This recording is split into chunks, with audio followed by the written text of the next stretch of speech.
வீட்டில் bread packet மட்டும் இருந்தால் போதும், இந்த சூப்பரான ஈவினிங் ஸ்நாக்ஸை நம்ம 10 நிமிஷத்தில் பண்ணி முடிச்சிடலாம். ஒரு பவுலில் 2 முட்டையை உடச்சி போட்டுக்கலாம்.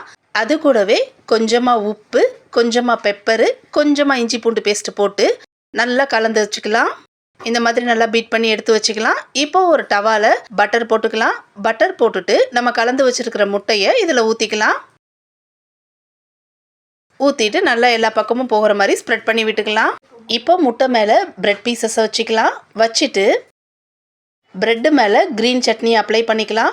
க்ரீன் சட்னி ரெசிபி வேணும்னா மறக்காமல் கமெண்ட் பண்ணுங்கள், நான் நாளைக்கு அப்லோட் பண்ணுறேன். ஒரு பீஸ் பிரெட்டில் நம்ம க்ரீன் சட்னி அப்ளை பண்ணியாச்சு. இப்போ இன்னொரு பீஸில் நம்ம கொஞ்சமாக டொமேட்டோ கெச்சப் அப்ளை பண்ணிக்கலாம், கொஞ்சமாக சில்லி சாஸ் அப்ளை பண்ணிக்கலாம். இது மேலேயே கொஞ்சமாக க்ரீன் சட்னியும் அப்ளை பண்ணிவிட்டு இப்போ முட்டையை இந்த மாதிரி க்ளோஸ் பண்ணிக்கலாம். நான் பண்ணுறேன்ல, இந்த மாதிரி பண்ணிக்கலாம். இப்போ ஒரு பிரெட் பீஸ் மேலே இன்னொரு பிரெட் பீஸ் இருக்கிற மாதிரி க்ளோஸ் பண்ணிக்கலாம்.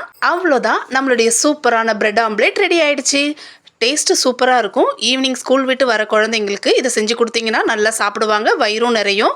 நீங்களும் இதை ட்ரை பண்ணி பாருங்கள். மறக்காமல் எப்படி இருந்துச்சுன்னு கமெண்ட் பண்ணுங்கள். இந்த மாதிரி ஈஸியான ரெசிபிஸ் வேணும்னா மறக்காமல் நம்ம சேனலை சப்ஸ்கிரைப் பண்ணுங்கள், லைக் பண்ணுங்கள். பாய்.